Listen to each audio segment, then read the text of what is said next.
Good morning, good afternoon, good evening, everybody. Welcome to another PhotoJoseph's live show.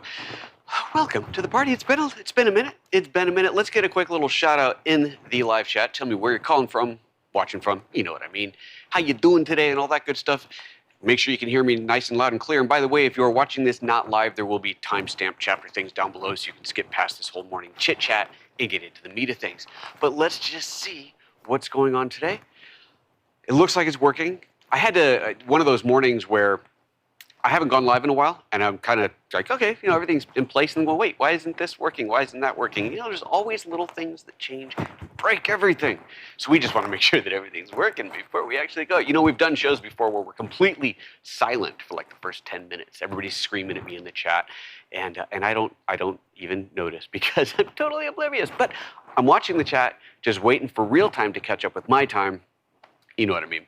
I'm also watching my live streaming status, which I have a nice display of now, which I do see my audio meters, and hopefully this is good.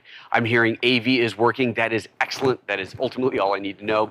Also want to make sure that that it's sounding good. You know, we've been making a lot of changes to the audio setup, and I actually bought, I'm going to show it to you once it's all in place, but I bought something to show me the LUFS over time. It's a hardware thing. I need one more piece to make it all work, and that'll give me a really good readout over time how the audio is working, how, you know, the levels, make sure they're within YouTube standards, but that's not hooked up yet. Once that's in place, I'll be sure to show that too. Looks like everything is going well, which is fantastic. Let's bring up some of the chat here to make sure everything's working. Let's see, I've got my mouse. There we are. There's the mouse, and there's the chat. If that is working, it is. Good morning. That's my line. Chris W., lunch in the Midwest. Your Chicago dog says hi. Ooh. Oh, that sounds good. Oh, yeah. Oh, that does sound good. Go to web. Namaste in India. Greetings to you, my friend. Rochester. We got Rochester in the house. Oop, where'd that? Come here. My trackpad's going all wonky. It's like, whee, all over the place. Go to web hates countdown timers. I do apologize. Go to web sometimes, you know, my intention is always to start the show, actually go live at the time. That is my intention. I have to have a countdown timer because that's how you guys get notified that there's a show and so on and so on. So that has to be there. My intention is to start that countdown timer 5 minutes before the hour, but it also gives me a 5-minute buffer if things are going haywire, as they were this morning. But I think we've got everything in place, so I'll do my best. I'll do my best. All right, look at that. Carl Schoenig already asking how much for the quad deck. We'll come to that. I meant to do me a favor, look up on eBay and see what the going rate is of these things. And if you have that by the time we get there, then basically that. I don't, you know, I'll sell it for that price. I was going to look that up and I kind of forgot to. But we'll come to that. Good evening from the UK and from Poland. Let's get that in the right order. There's UK, there's Poland. AV's working. Excellent. What else is going on in the chat? Hello from London. Awesome. Hello from Ireland. Awesome. Crackling sound. That's not good. Okay. So crackling sound is definitely not good. My chat display just turned off. Oh, my Hollyland that has been running for like a year solid is starting to get a little wiggy. I noticed that the LCD display on it has completely blanked out. I guess these things aren't meant to be run 24/7. It's trying to link. Hopefully it comes back up. Otherwise, I can't see my chat. We'll see. It worked last time it did this. It came back up. What was somebody said crackling. So I've got, what kind of crackling? Listen to the audio carefully. I'm always changing things, right? You'll notice there's no strings on me. You don't see the mic. It actually is here. I've got let me see, that little, it's tucked in there. I'm trying out these guys. Where are they? I just threw the bag over here. Oh, it's here. I'm trying out these guys. They're these little Ursa foamies. Let's get this into shot. Little Ursa foamies. These are really nice, although they're quite fragile. The tape tends to tear them apart, so I definitely have to be a little bit more careful with these and kind of put them on shirts where I'm not going to take them off every day because I really don't want to have to buy a new pack. But you can see there, it's just a little foamy, very squishy foamy with a hole in it so the mic threads in. And then in my case, I have that carefully taped in here. Hopefully you're not hearing clothes rustling, but you know, God only knows what you're actually hearing. Crackling sometimes. Well, let me make sure, if it's crackle, let's make sure that's definitely tight. It's mic rubbing, that is what you're hearing, Sky. You guys are hearing very different sounds. The mic crackling is an interference and rubbing. So if you are hearing some kind of crackling, then maybe I'll just abandon the squishy thing and just put it back where it's supposed to be, which is entirely possible. People are saying close rubbing. All right, then we're going to, how can I do this without, I'll just mute my mic. All right, give me a second here. I'm going to mute the mic so you don't have to hear this.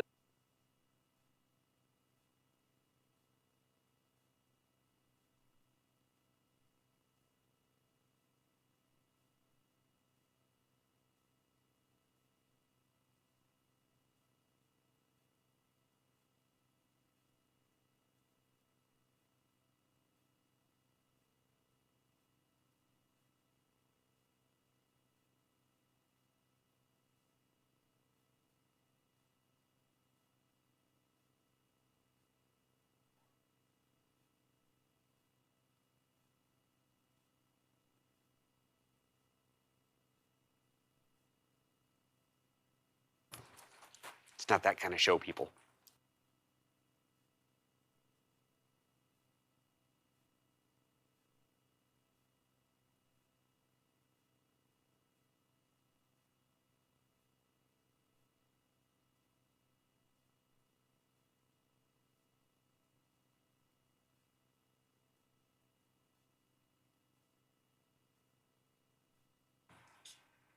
One day I will master mic lav placement, but you know, I want it to be hidden. Definitely don't want that wire out. I want it to be hidden, and I keep trying to find ways to hide it and not make noise. I don't know how they do that in Hollywood. I've watched so many videos on it. I just can never seem to get it right. So much for the Ursas. We'll get there one day. Okay, hopefully that's better. Hi, we're back. Shall we, someone said the lifts are spot on, so at least there's that. At least there's that. All right, let's see here. Let's move on and start the actual show, shall we? So, what's today's topics? Topic number one. Do you remember when I had the FXLION battery and I had the GH6 thing and I'd slap it on and it would just pop right off? That was sad. That was really sad. So that was part of, this is the V-Mount battery plate from SmallRig. And I was showing this off as part of the whole GH6 cage mechanism. And it was awesome. It was a great rigging setup. And I have used V-Mount batteries. I surprisingly never owned one. And then they sent out this cage and they sent the V-Mount battery block. And I'm like, well, okay, I guess it's time for me to get a battery. It's time to grow up. Time to put on my big boy pants and get myself a V-Mount battery. So I did. I bought the FXLION because I have used them before. I really like them. So there's the FXLION battery. It's cool because you get a nice status. There you go. All kinds of good status on there. You have extra ports on them. So on the top, lighting's not the best thing. Oh, there we go. You've got a USB-C and a USB-A for powering things. That middle one is for charging this battery if you want to charge it over USB. But you have, so 2 USB ports for powering external things, plus a D-tap on the side. And yeah, I guess that's it. So all kinds of, you know, it's just nice batteries overall.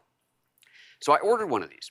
And then in the show where I talked about the GH6, I built the whole thing. And I had discovered this basically the day before I went live, and I almost canceled the show, but I decided not to. And when I put the battery on, it wouldn't lock. It would just bump off. So a V-Mount battery, for those of you who may not have used these before, there's a little release, and one way or another, there's a release, and the whole V thing locks in. It's supposed to lock in tight, can't go anywhere. That's the plan. But it wasn't working. So I figured, because I had used these batteries before without problem, and I had never used the SmallRig plate, I figured it was a SmallRig problem. So I reached out to them, and they did not have any of these batteries to test. Then they sent me a new one. It took a long time, but they sent me a new one. And I get it, I'm all excited, I put it on, and immediately realize it's the exact same problem. And I'm looking at their plates, and I can't tell if they've made any changes, so I'm like, oh man. And in the meantime, some other people had commented that they had had problems with the FXLIONs as well. So I'm thinking, oh, maybe it's the V-Mount on here. And somebody suggested replace the V-Mount with a metal one. I thought, I didn't even know you could do that. Turns out you can. So it was kind of glued in, and screwed in. But here's the plate that was there. So I took this one off. You can see it's got 3 little mounting points, and I replaced it with this guy, a metal one. It's red. That's kind of cool. But I had to Dremel the heck out of this thing to make the metal one fit. So the metal one is clearly not the exact same layout of. There's like 3 posts underneath that kind of lock it in. Not the same layout, very close, but not the same. So I had to change things. And you can see here that I only have 2 screws in here. So I don't know if you can really see through yeah, there you go. If I hold it at that angle, you can tell that the screw hole doesn't line up. So the screw holes are not in the same place. And I go through all this and I'm thinking, well, great, now I've got a V-mount plate that's not going to work at all. But hey, guess what? It actually works now. It actually does what it's supposed to do. So I'm going back and forth between the 2 companies. Both of them were like, we didn't do anything wrong. So I introduced the 2 companies. I'm like, put them in a ring and let them fight it out. I go, meet each other. You guys go sort this out. Please, for the betterment of the industry, please. And so they are. Now, hopefully, working together, they are talking to each other. Hopefully, they'll figure out where the disconnect is because, you know, V-mount plates, kind of supposed to be a standard.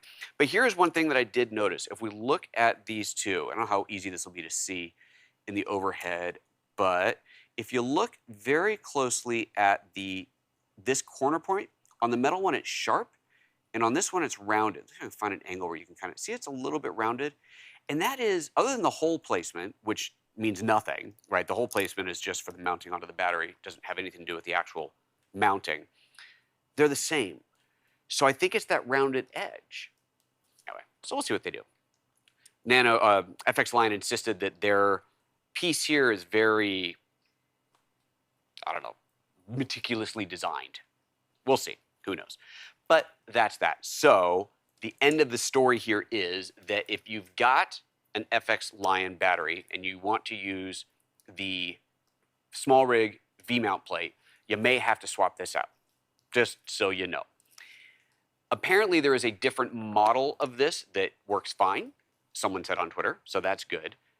Again, so at that point, you go back to, well, is it the SmallRig that's the problem? See, I don't know whose fault this is. I don't know where the problem lies. Maybe it's both. Whatever. Somebody's got to figure it out. But the cool thing about this plate is, and I don't know about the one that does work, but this plate, you can see this has additional ports on it too. So there's a D-tap and another 12-volt output port. And on this side, there's another D-tap and an 8-volt out. So there's all kinds of outs on here, which is awesome. You put this battery on here, and you've got all kinds of different ways to power the things that you might hook up to a camera rig. Anyway, I'm at least happy that it works now, even if it did require some crazy modification. But there we go. Okay. We're going to go to topic 2, but let me see what's going on in the chat now that my screen has come back up. It did that thing again. Let's see here. Oh, by the way, is this any better? Sorted sounds much better now. Okay, excellent. Thanks. The foamies seem like such a good idea, though. Didn't they, Eric? I concur. I forgot to take off the chat. I concur. The foamies did sound like a good idea. So annoying. Ooh, try these Rode Invisalink discrete mounting system. Okay, Alfie, do me a favor. If you're on Twitter, tweet that to me. Publicly is fine, or you can DM it to me if you prefer. My DMs are open. Send me the link to that one you're talking about, because I would really love to find a way to do this. These, I thought I had so much hope for these. I guess I'll return them. Thought on Amazon, you return everything. Anyway, so there's that. Okay, you removed the pinned comment from the video. Well, you can't. You removed the pin. Remove the pinned comment from video. I don't know what you mean, Parth. Sorry, I'm not quite sure what you mean there. I don't think I have a pinned comment on here. Anyway, I'd say it's margins on both ends probably. Possibly. Okay, so moving on. We had, someone said, let's see, someone had looked up the eBay price of this card. Where was it? I saw it in here, scrolling through here we go. Carl said, okay, I'm gonna have to restart the computer this is running on because this thing is like, wee, all over the place. Used quad decks on eBay are running around 200 to 250. I think they're 500 new, right? So let's first of all talk about what this thing is. This is the DeckLink Quad HDMI recorder. This is a Blackmagic PCIe card, obviously. So that means it works on PCs or on a Mac Pro 2019 Mac Pro, if you got one of those. It has 4 HDMI inputs. These are inputs, not outputs. 4 HDMI inputs up to Ultra HD each. So 4K, quad 4K input. Pretty awesome. I had this in my Mac Pro for a year, I guess. And I would use this to bring in, largely to bring in sources into Mimo Live, where I do a lot of mixing of different things for this show. And anyway, it was just a way to bring sources into the computer for any number of reasons. The thing is, so that worked great it worked great initially. And then I installed the what do you call it? The video hub, the router, the 40x40 router in my rack. And so now I've got SDI cables running everywhere. And I'm like, great, this is cool. Now I can just run SDI straight into this. Oh, right, but except that they're HDMI. So now I've got to buy SDI to HDMI converters. And I did, but I didn't want to spend the money on the 12G 4K ones. So I bought a couple of the HD ones because I figured I don't really need to bring 4K into there. HD is good enough. And so that was fine. You know, it worked. But I was kind of limited to what it could do. Now, what I've just purchased, what I've just added in, is the 8K SDI card. So it's basically this, but with SDI instead of HDMI, and it's an 8K model. Now that model, when it first came out, was designed specifically for 8K. It was about bringing multiple SDIs in and for a single 8K stream, that sort of thing. It had no use for that. However, they made an upgrade to it. I love this about Blackmagic. They do software updates that add whole new capabilities that the hardware is not initially intended for. They made an update to it, so now those 4 SDI ports can be independent inputs or outputs, which is wildly cool. Inputs or outputs up to 4K each. And so I've replaced the card, so now I can take my SDI straight from the switcher, from the router into it, and now I've got my full 4K capable SDI inputs and so on. So that's what I've done. That's an upgrade that I just did to my system, which means I now have this to sell. Therefore, I'm selling this. Perfectly good card. Love it. If you need SDI in, don't buy this. But if you need HDMI in, you should definitely buy this. So someone said 200 to 250. I mean, 250 sounds reasonable. 200 sounds cheap. I'm going to go with 250. If anybody wants this for 250, it's yours. Let me know in the chat or let me know by Twitter DMs or whatever. But yeah, I will send this. I'll ship it anywhere in the world. You got to pay for shipping though, unless it's like, a $5 shipping thing. But if it's going to ship anywhere that it's just, you got to pay for shipping. How's that sound? That sounds fair. Perfect. All right, there's that. That's out of the way. Excellent. Thank you. Aw, Chad. Good to see you, buddy. Guys, if you don't follow Chad, you should. So Chad runs this thing called American Dream or American Dreaming? American Dream or AmericanDreaming.com. It is a resource to do stock trading, to do day trading, where he's giving you all kinds of incredible information to help you make decisions. It's awesome. You should go check him out for sure. Shout out to Chad. Thank you, buddy. I appreciate your help. And appreciate the $5. That's awesome. All right. Bubble Bee Lav Concealer easier works with the Invisalign Pro. Okay. Again, please, Alan, DM me that. That'd be awesome. That'd be awesome. Or, Alan, you are a member, which means you can hit me up in the Discord, which is a perfect opportunity for me to bring up this little video thing to, there it goes, to remind you about channel membership. So if you join the channel, one of the coolest things about joining the channel, other than just supporting, this awesomeness, is you have access to the Discord. So I have a private Discord channel that is just for members. And there's all kinds of fun conversations happening in there. I'm kind of almost always around on there, so it's a good way to ask a quick question that I might be able to answer myself. But there's a whole community, and it's a building community. And there's channels in there for like ATEM and for Lumix stuff. And I can build, add new channels for any topic that is moves out of the general discussion. Anyway, join the channel. It's awesome. Joining is great. It's super cool. Benefits are amazing, I think. And it's fun to join in the channel. It's fun to join in the chat. So Alan, you can tell me in there because you are already a member. Excellent. It is amazing. We have somewhat niche Blackmagic capture card. I would use it with a Sonnet Thunderbolt expansion. Oh yeah, right. I forgot about that. So the Sonnet Thunderbolt expansion, that is an external box. I need to bring this back up. There we go. An external Thunderbolt box that you can add PCIe cards in, because obviously your MacBook Pro, or pretty much any Mac other than the Mac Pro, does not have PCIe cards, but that is a way to add them.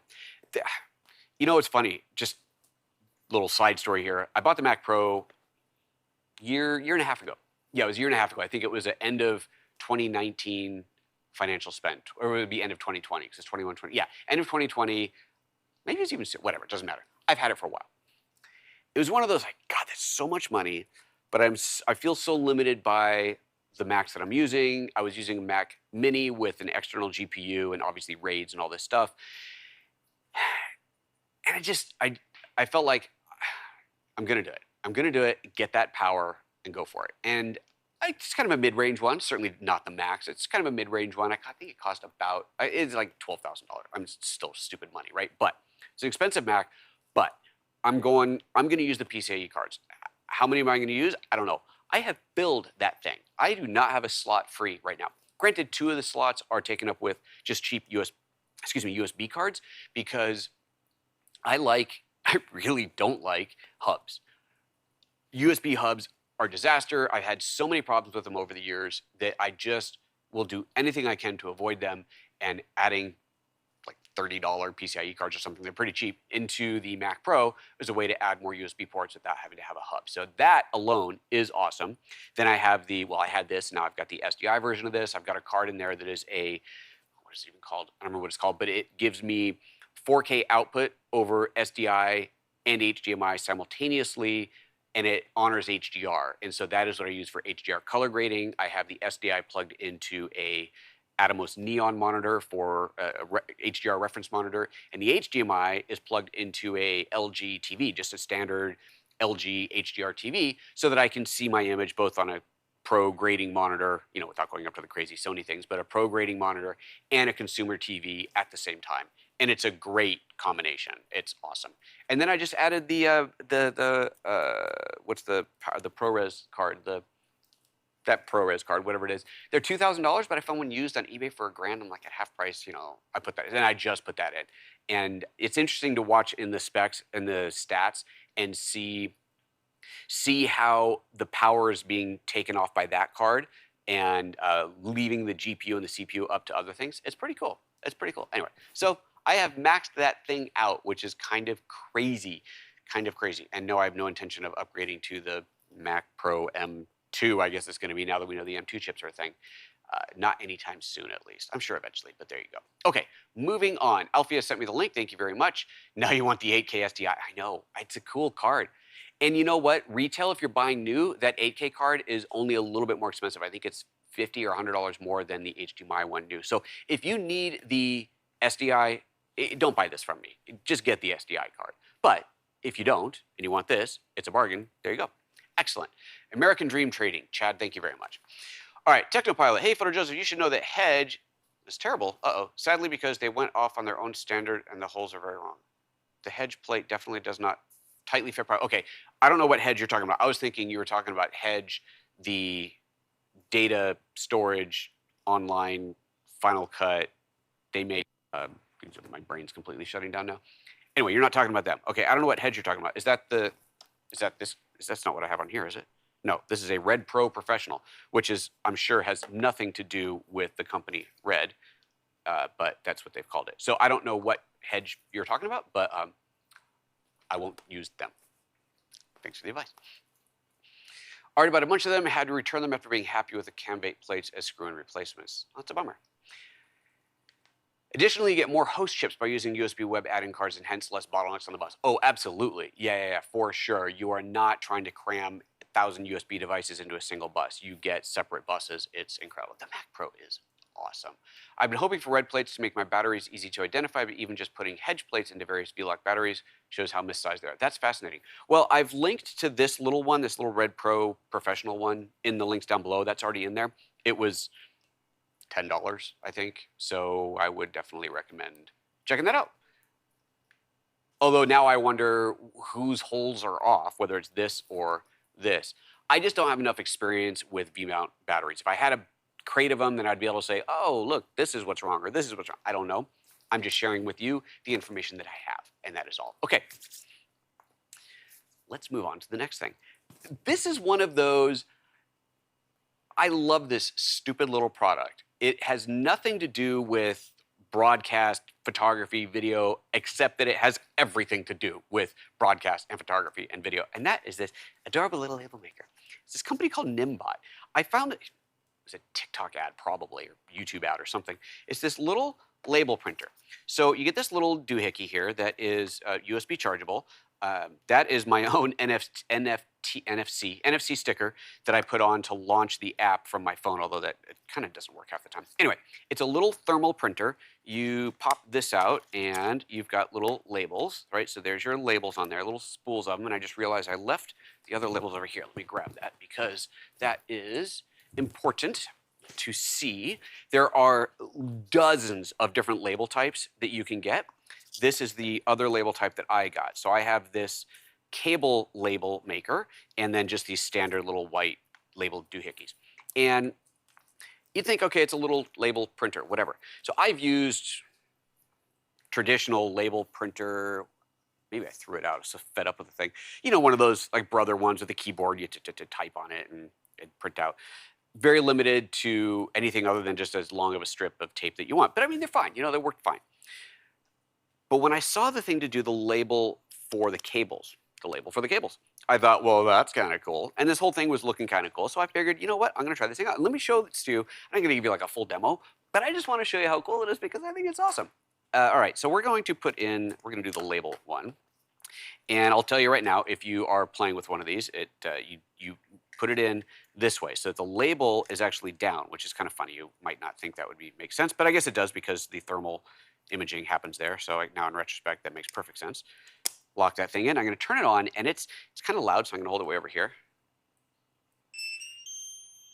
Very loud beep. So now it's on, and let me fire up Mr. iPhone here, and let's get this screen share working. And screen the share to the Apple TV. I'm now routing my iOS devices through an Apple TV through here instead of having to cable them. It works so much better. And I get a higher resolution image. Go figure. That is up, and let's see if my presets work still. Yes. So here's the fun part that doesn't always quite work, but like I said, I've got a little NFC on there, and I should tap it to that, and it launches it. Ooh, it worked that time. It worked. So there's the little Niimbot app. It connects to the device. There we go. It found it. Discover new version. It's all very Chinese. Please skip, update now, prompt again next time. There we go. And it recognizes the supplies. You see it says use current supplies in the printer, so that's cool. And then I can type in whatever I want. So let's just go, I'll type, I don't know, where would I put a cable on? USB to the thing that's important. Cool. And now I can change the size of this on one side. So I can have it stretch across. It's kind of weird that by default it stretches across both sides, but I guess, you know, you could. So I'm going to position it so it's kind of half size there, and I'll go into alignment and just center that. And I go back to style and make it a little bit bigger because I got some work in there. I mean, I got some space in there. Let's add a carriage return where it makes sense. There we go. And I shall re-center that. Oops, wrong way. That side and center up. There we go. And then there's a little mirror. I know you can't see where I'm tapping, but right in the middle of the screen, there's a thing that says mirroring. Tap that, and it automatically flips it over to the other side, which I finally figured out. And then you hit print, and it brings up this screen. How many do you want to print? You can change your print density. I don't know what the difference that makes. I just put it at 2 and kind of left it there. If I could slide that back to 2, there we go. And I will do. Let's see. Can I do this? Can I go? Oh, I can. I can go overhead and leave that on. Perfect. Now I'll tap print. And now she comes. And that's it. And now I got it. Now that first one was off because I had just put it in, so it wasn't aligned properly. So now I'll do it again. And by the way, I just figured this out. If you push this button once, the power button, it reprints the last label. Now it's lined up properly, and of course it'll stay lined up until I take it out, put it back in again. And then you've got this fun little cable, right? Cable tag. So now let me turn off the iPhone thing. If I need to wrap this around a cable, you know, you'd kind of fold this around over. We'll just pretend my finger's a cable like that, and then fold it over like half like that, and obviously do it well so they're not wrinkled. And there you go. And that's awesome. I just love it. It's silly, but I love it. I think this little cable thing is so good that I wanted to share it with you guys because I know cable organization is just one of those things that can be a nightmare, and I think this is a neat little product. Their app is kind of weird, but it's got a ton of features in it. Apparently, you can even bring in Excel spreadsheets and print out labels from there if you had to print out a million labels, but I dig it. And like I said, there are a ton of different labels. I just bought these simple little white ones and then the yellow tags, but there's lots of colors. There's patterned ones, there's clear ones, there's all kinds of cool things. So check it out. If you need to label things, check that out. Speaking of cables, this wasn't on the agenda, but I just thought I'd talk about this as well because we're in the topic of cable management. Rubber bands, obviously, they're cool and all until they break, and they always dry out and crack and break. I have gone through a variety of different types of cable management solutions. These are bongo ties, which are quite cool when you got a bunch of cables. You know, they kind of go, like if my fingers were the cables, I guess I could actually get a cable, but they go like so, and that works great, but then you're limited, right? You know, I mean, you can do kind of a cable bunch about that big, but if you have something smaller, that's not going to work, and if you have something bigger, it's not going to work. But they're okay. I mean, I do like these quite a bit. I've used them a lot. I got a variety of other kinds. But then, and this is last minute, so I haven't linked this down below, but then I have all those little like simple Velcro straps that come with things. You buy something that's got like a little simple Velcro strap cable. I just go, I'll bet I can buy these. And I went on Amazon, because everything's on Amazon, and sure enough, got these little Velcro cable wraps. So simple, but the variety of sizes, there we go, there's the littlest one. So there's small, medium, and large. I realize now they don't all fit on camera. There we go, let's do it this way. Small, medium, and large. And I don't know, this was $8 or something like that for 500 ties. And they're the kind that, you know, both sides, this is all the soft side, this is all the sticky side, so you can attach it there, or you can attach it all the way around to there. If you want to wrap it permanently onto a cable, you can slip that through. So that's now permanently on there, and then when you want to wrap it, okay, I chose the short one, but you get the idea, that wraps around. I know it's one of those like, why are you showing me cable wraps? But it's just, we all need them. We all need them.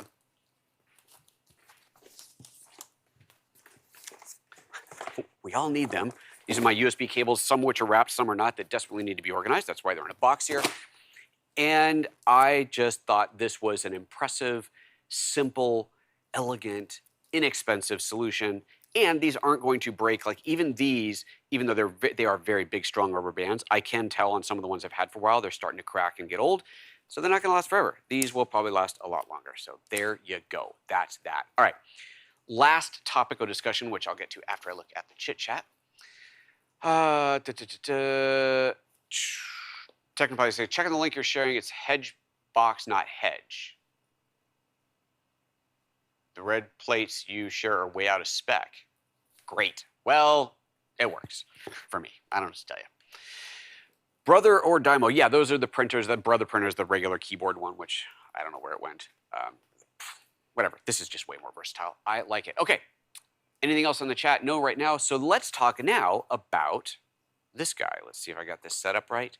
That guy, the Blackmagic Cloud Store. My Blackmagic Cloud Store is currently having some proxies generated, hence the activity on it. I will do a proper full video on this later after I've had it installed, running for a while, and have figured out all the different networking quirks on it. This has been sent to me by Blackmagic. They're going to do a story around it, so we're talking next week. I've got it just installed, and I just figured out how to get it on my network the way that I want to get it on my network. But it is a very interesting product. Now, in case you're not familiar with it, let me just give you the high-level overview. Resolve 18 has this new sharing feature where you can share your database, basically your library, with people anywhere in the world by putting it into the Blackmagic Cloud for $5 a month. $5 a month. That's it, per database, and a database can have unlimited projects in it. You have this library database in the cloud, and then your assistant editors, your colorist, your sound guy, whatever, can, from wherever they are in the world, get to that project, check it out, not even check it out, just open it and start working in it. When they're working in a particular timeline, you will see a little icon where they are, so you can both be on it at the same time. You'll see exactly where they are. You can even look at the timeline that they're currently editing. At that point, you're locked out from editing it, but you can see what they're doing. You'll see a little refresh button when you hit the, when they make a change, you'll see a little refresh. You hit that, it refreshes, and you see the changes on your screen. Remarkable. Really, really slick. Still in beta, but it's been rock solid. I think beta 5 just dropped today, so it's coming along great. I love it. Part of that whole idea, though, is with data, if you're working with large files, as most people are, that's a lot of data to shuffle back and forth. And of course, shipping hard drives around the world is kind of a pain. Shipping terabytes worth of data via, I said shipping, but copying terabytes worth of data via Dropbox or Google Cloud or S3 drives or whatever, also a bit tedious, especially if people are on less than the fastest connections, as most of us are. Therefore, the proxy workflow comes into play. Right? Every NLE has a proxy workflow. You render out the proxies, and now you're working on lower resolution, compressed versions of the video instead of the big original sources. Smaller files, easier for a computer to handle, all good. Ignoring the cloud store thing, just ignoring this part of it for just a moment here. You can, without that hardware, within Resolve 18, you can point your proxy destination to be a Dropbox folder. Select your media, hit render proxy, it renders out those proxy files, and they go into your Dropbox. And then your coworkers around the world, wherever they are, assuming you have given them access to that Dropbox folder, they immediately start getting that proxy footage there. And that works really, really well. There is one significant limitation, and that is that the media which is not proxyable, so your audio files, your graphics, the things that aren't going to be generated to a proxy, those don't get copied over, because they are not part of what was generated as a proxy. And therefore, you have to manually manage that data, and it's a pain. I'm kind of hoping that Blackmagic will come up with a solution for that, other than the hardware. But the hardware is a solution for that, among other things. So the hardware, what this is, now there's 3 different levels of this guy. You can buy the little, what is it even called? I forget what it's called, but you buy a little one that's just a couple $100 or $500 or something, and you plug in a hard drive to it. But you can only plug in a USB-C hard drive. You can't plug in a Thunderbolt drive. So you're definitely limited on your performance with that. This is designed to essentially be a one system setup. I've got one computer. I plug in my Cloud Store Micro or whatever it's called to that, and now I can share data. What I've got is the mid-level one. Then there's a bigger one, which is the exact same thing as mine, but you can get it up to like 40, 400, no, what is it, 200 terabytes? Some ridiculous amount of storage. And it's all NVMe RAID drive in there, super, super fast storage. So what mine is, this 8 terabyte one, is a little box, little half, not even half rack, third rack, I guess, width box. And it is a network attached storage. It's a NAS drive, as well as a server for sending your proxies up to the cloud. So here's how it effectively works. I put my media on there, not just the original media, but I put everything that I would work with on a project. So my graphics, my audio, everything, just like I would on a local hard drive, but I put it on there. It's on a NAS, it's on a 10 gigabit connection, so you can run that through a 10 gig switch. You can run that directly into your Mac if your Mac has a 10 gig, or your PC, either one, obviously, if you have a 10 gig Ethernet. And if you don't, then you can buy a Thunderbolt to 10 gig Ethernet adapter, and that'll give you that 10 gigabit bandwidth, which is a lot. 10 gigs a lot. And the RAID, the NVMe RAID in there is fast enough that it will, no problem meeting that 10 gig or demand. When you put all the media on there, there's a little checkbox inside of the software, which here, I guess I should show you this now. Cloud Store. Let's get the right thing up here, and then I'll share my screen. In the checkbox, come on, little baby Mac. You know, it's funny, my little M1 MacBook Air is suddenly feeling a little inadequate now that there's an M2 out. Go figure. All right. Can I share? Sorry, I'm just realizing there's all this stuff on my desktop. I used to, doesn't matter. Let's just go to, is this the right one? Yes, that's it. Okay, so this is the Cloud Store. Why can't I see it on here? Oh, right. Okay, sorry. I will do this. I will go, give me a moment here. I'm gonna have to connect to my other computer and do it that way. This has to do with how this network has been set up, and it's complicated, and it's not ideal. And it has also barred me from being able to see it from a computer that's not directly connected to it, or yeah, that's not directly connected to it. We'll get there. Just chill out. We'll get there. I just gotta find the right setup here. Log into my Mac Pro. There we go. I'm looking at it now. Let me get the correct stuff on screen. Let me hide all the other stuff that we don't need to see. Oops, that was the wrong button. That we don't need to see. Great. Sorry, I didn't plan this very well. Can you tell? What? Why? Don't do this to me. Come here. Mac Pro. There we go. Mac Pro Display 1. Mac Pro Display 3. Why is it showing me it's small? Sorry, I'm looking at my screen, my remote screen, and it shrunk down. I think I hit a keyboard shortcut accidentally that shrunk the screen, and I can't see anything on it, which is a problem if I'm going to show you something. You know what I could do? Let's do it this way. Save this hassle. I will switch to... No, I'm not going to do that. Can't do that. Let me go back to this. Sorry. We're getting there. I promise. We're getting there. Let's just go to this. Let me close these. And then I'm going to go in the other room to do this because that'll just be easier. My desktop looks bizarre right now. I don't know what to tell you. Okay, we'll be right over there. So now I will, I can find my mouse. There we go. It is the Cloud Store setup. And I have no idea why my desktop looks like that. That is super bizarre. Although I suppose I can hide that stuff. I do have a shortcut somewhere to hide that. Ah, there we go. That's better. Cloud Store setup. Let's get it on the right screen. There it is. There she is. Okay, so when we look at this thing, you have under Cloud Sync the ability to, I broke something. You have the ability to sync your media files, just the proxies or originals and proxies. This is what I wanted to show you. So this connects directly to your Dropbox. That was the thing that I wanted to show you there. And let's come back over and get this off of the camera. That's just what I wanted to show you. And that will now sync. If you set it to proxies, well, if you set it to everything, it literally syncs everything that's in there. But if you set it to proxies, it turns out it doesn't just sync your proxies.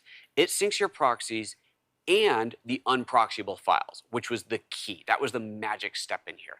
This allows your audio files, your graphics, and so on, all to get shared as well. So whenever you're doing a project with someone remotely, they have access to all the data that they need. And if you want them to have access to the full original content, you just click one button and now they've got all that too. Obviously, you have to have the bandwidth for this. They have to have the bandwidth for it. But it all syncs over Dropbox, and there you go. Now, yes, that means that you're going to need a lot of Dropbox storage. You can obviously pay to add onto your account. But what I've done, I have, and I've talked about this before, I have a Dropbox business account with 3 paid seats. And once you hit 3 seats, you get unlimited data storage, which is the cheapest unlimited internet there is, unlimited storage there is out there. As far as I know, I think it costs, I want to say it's about $700 a year to have unlimited cloud storage, which is pretty awesome. And it's Dropbox, which everybody has and uses. Super cool. Anyway, that device in there is amazing, that little piece of hardware. It's got a 10 gig and a 1 gig connection. My Mac has 2. The Mac Pro has dual 10 gig ports. I do not have a 10 gig switch, which I need to add. That's what makes the whole thing a lot easier. But the way that I've had to rig it up now is a little bit funky. It works. However, as you just saw, I can no longer access it from a separate machine, which I forgot. I didn't realize until I just tried it. But there are other ways to configure the networking on there, which I have to try out. However, it does work like this, and it's remarkable. I will, again, be doing a full video on that later on. I just wanted to show you that this is in place, that I'm getting it set up, and share with you my obvious excitement over this thing, because I think it is really, really slick. And I do work with a remote editor who's actually based in the Ukraine, and she has access to all my files over this super easy. It's incredible. So there we go. Okay, that's that. Let's see what else is going on in the comments. I'm going to throw this thing back up on screen one more time and just remind you that if you would be ever so inclined to become a channel member, you not only have the joy of supporting the channel, but you also have access to the Discord, where we talk about basically anything you want. Anything you want. Private little Discord channel. It's all good. Okay, let's see what's going on over in the chat, and then we're going to wrap this thing up out of here. Let me bring the chat back up. The chat is up. Look at that. Alfie saying, don't forget to hit the like button. I appreciate that. You guys are awesome. 40 people and 7 likes. Yeah, guys, hit that like button. It helps me out. It helps me out. I'll just mention, sorry if I came off aggressive. Chat encourages quick replies. It does. And sadly, the chat is almost a full minute behind me because I'm streaming in 4K, and so there's a long latency, but it is what it is. I mean, just me and Headbox was the first I ran into that didn't, and this thing turns off by itself and makes an equally loud noise when it does. That didn't bolt straight onto the FXLION batteries as replacement plates. Just for reference and not needing to Dremel feature future batteries. Kudos on something, and I have no idea because my screen just went out. Oh, there it is. On making it still fit, though, I would have had I not known which was wrong. Cool. Blackmagic aren't robbing you for their service, plus you can cancel anytime. Yeah. Yeah, the $5 a month thing is incredible. And yeah, it's not an annual subscription. You pay as long as you need it. You can pay just while you're working on a project and then pull that database down if you don't need it after that. But it's $5 a month. I mean, my goodness. My goodness. Like, already did it. Hey, Bob. Good to see you, buddy. Okay. That is that. Where are we on time? And we'll wrap this up. There's no other big questions that have been flying in, so I think we're good here. I'm just going to scroll back and make sure I didn't miss anything. Chad, if you're still here, thank you once again, buddy, for the super chat. That was super awesome. I do appreciate that very, very much. And yeah, I guess we're good. Oh, there is a comment I missed earlier. Let's pull this up. Oh, as Carl was saying, I'm a sports broadcaster in San Antonio. I work for UTSA Athletics as their play-by-play for soccer, volleyball, basketball, baseball, and softball. Wow, would be really cool to use the Quad, Deck, and V-Mix. Oh yeah, there you go. Cool. Well, if you want it, hit me up. Okay. Anything else in the chat comments? You need a moderator when you're streaming or an assistant. Yeah, tell me about it. Tell me about it. Chat is latency limited for the 4K stream, but it still is interactive eventually. Very true. Very true. It takes me a while to get there, but I do get there eventually. Okay. I think that's it. We're going to wrap this thing up. Hey, everybody. Thank you very much for tuning in today. I will be back next week again. I had mentioned on Twitter, there are 2 topics that I am wanting to do a video around, but I'm waiting for something for both of them. So they're both like, oh, I'm almost ready, but not quite. One of them, I can't tell you because it's a release of a new version of something. The other one is about my my fun, I'll just give you a little teaser now. I have been building up this lovely collection of blurry lenses. Excellent. Okay, I'm just going to leave that sit there for a moment, wait for it to actually, oh, there it goes. It's a problem when I take everything out of here and it's solid white, the camera has no idea where to go, and we all know that the Lumix cameras aren't the greatest for focusing in the first place. Anyway, so these are my Super Takumars, and I've been building up a nice collection of these, and they all now have a permanent M42 to L mount adapter. They all have, you know, rear lens caps. They all have focus gears. They all have filter thread adapters to go up to 67mm. They all have lens caps that are labeled. So I've built up this whole beautiful collection of Takumar lenses, and I'm in love with these. They're so much fun. But before I do a deep dive into these, there is one little thing that I'm waiting for. I'm working with a company that is 3D, that's on crooked, that is 3D printing something for me. And the first one didn't quite work out, so we're doing it again. But he's on vacation right now. So I got to wait till he's done, and then we'll get that sorted out. So we'll make that happen. Anyway, so I got a couple topics coming up if I can just get to them. Anyway, all right. I guess that's that. Anything else? We're good. Oh, okay. GoToWeb has asked, will Blackmagic add a cloud service connected to the ATEM switchers? That would, you're talking about for doing cloud remote switching? Let me think of it. Would that even be possible through a cloud service? You would have to be running a server on your end to do that. So I guess it would be technically possible if they created an app that ran as a cloud server that you would then access from anywhere else. Yes, you could do that. I have no idea if they're going to. But I think that's a pretty niche market, and you can do it already today over VPN. So I don't think it's really the kind of thing that needs to be added. It's not like it adds a benefit that you don't otherwise have, like the cloud service does, the cloud resolve database does, because that's something you simply could not do without it. It just didn't exist, and now it does. Whereas this, I don't see that as much of a need, and you can do it today anyway through VPN. Okay, that's it. Thanks everybody. Take care of yourselves. We'll see you next time. Bye bye.